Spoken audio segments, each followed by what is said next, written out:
When I was 21 years old, I was in college. I was really frustrated with my life at that point. I was really bored with my coursework, and I was really bored with my social scene. And I was looking for something to provide meaning to my life, to do some sort of meaningful event. I didn't know what that was going to be. But what it ended up being was a trip to Alaska that summer after my junior year of college. And I worked in the commercial fishing industry on the southern coast of Alaska. I got a job on a salmon gill net boat. And I had filled my head with all kinds of stories about the lucrative money that can be made working in the fishing industry, and the danger only served to make it more exotic. I found out firsthand just how dangerous it was going to be because, sure enough, I went overboard on a commercial fishing boat, and that ended my summer adventure. Here's the story of how that happened. We were fishing in the Cook Inlet, and it was early in the morning on July 18th, 2005. It was about 7:30 a.m., and the season has been going terribly. We have not been catching any fish at all, and my skipper, with each passing day where we catch no fish, he becomes more and more and more of a hateful human being to the deck crew, which I say the deck crew. It's the deck boss, Oli, and me. And we have the gill net in the water at this point in the morning. We do that, and it's physically exhausting getting that net into the water. The net is probably maybe somewhere from 500 to 700 feet long, and it weighs thousands of pounds. And it is affixed to the boat with one single line. And there's thousands of pounds of tension on that one line. We have the net cleated down to the port side of the boat.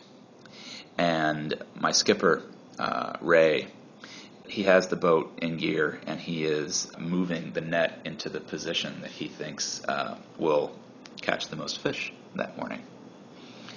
And he's getting frustrated because we're not catching any fish, and he thinks that maybe he should move the net into a different position. And he comes out and starts yelling at myself and Oli that he wants the net taken off the cleat on the port side and moved to the cleat on the starboard side so that he can move the net into a different position. And he cuts the engine, and we start to drift. When we drift, there can become slack in the line, and you can't have that because you can't have the line in the water at the stern of the boat, because then it is next to the prop. And if you put the boat in gear and the prop starts up with the line right near it, it can become tangled in the prop. That's really bad. That's really bad. So what you have to do when the boat is not in gear is you have to coil the excess slack into the boat. You have to take up that slack. And that's what I'm doing while Oli is taking the cleat off on the port side and moving it over to the starboard. He doesn't get the opportunity to do that before Ray goes back into the wheelhouse and prematurely puts the boat in gear. And all of a sudden the slack is being taken out of the line, and it is whipping over the back of the boat. And Oli looks up, and he realizes that the slack is going to disappear and that the line is going to go taut before he's going to be able to cleat it down on the starboard side. And he shouts at me to drop that coil, get over here and help me with this. And I drop the coil, and I run over to Oli to try and help him get it cleated down on the starboard side. We're working in a very confined space, and when I step over to him, I put my foot right in the coil that I've dropped on the deck. And Oli starts to scream at me, "Get your foot out of the bite. Get your foot out of the bite." The bite is the B-I-G-H-T. I was unfamiliar with this term. Get my foot out of the what? I look down, I see what I've got my foot in. I've got my foot in the coil that I was making. And I think, well, oh my gosh, what have I done? And I start to hop on one foot. And there's extra slack that's going out the back of the boat before the coil, but that's about to disappear. And I'm hopping on one foot there, trying to get the coil off my right foot.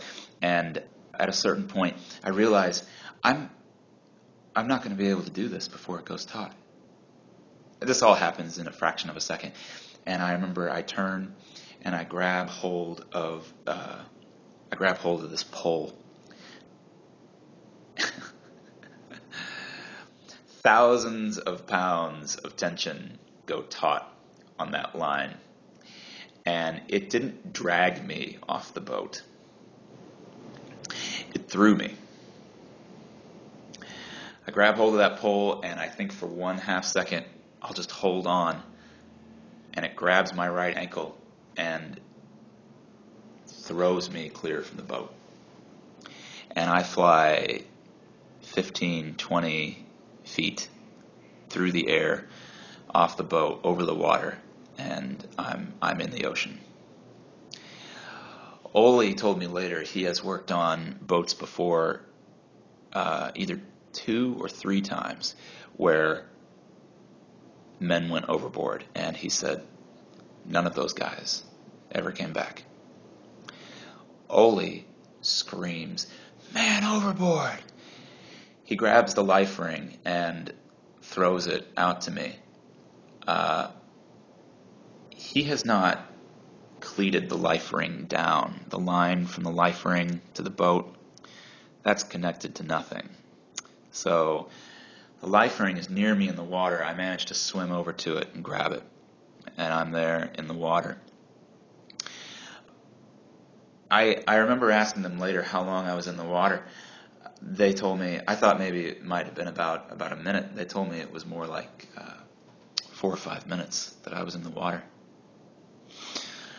Ray, my skipper, has just had hip replacement surgery and cannot move very well. And he is trying his hardest to work his way up to the flybridge so that he can navigate the boat back to where I am in the water. Ole manages to stick the pike pole out, and I grab onto it, and he is trying to pull me up over the stern, all the while screaming at me to raise my feet up because I'm right back next to the prop, and I might have my legs julienned. Ole manages to finally pull me into the boat, and I collapse and I sob and I cry. I just nearly died. And eventually I'm able to put myself back together. And I actually worked the rest of the day. I actually did my job for what was left of the day that we were fishing. We came in that night, and that evening I'm back on land and I'm thinking about what happened, and I went back to Ray and I said, I'm done. My summer's over. And I went home. 2 days later I got on a plane and I left Alaska. When I did that, it felt to me like a tremendous failure on my part, like I hadn't done my Alaska adventure like I intended to. But I don't really think that way anymore. Since then, in the years since this happened, it's been about 7 years ago that took place. I've thought a lot about it, and I had a moment where I thought, I'm a dead man. This is the end. And I came back from that, and sounds trite. I live to tell the tale. And there are times now in my life where I think to myself, this is bad. What is happening is a bad thing, and I don't know I don't know how I will exist and carry on afterwards.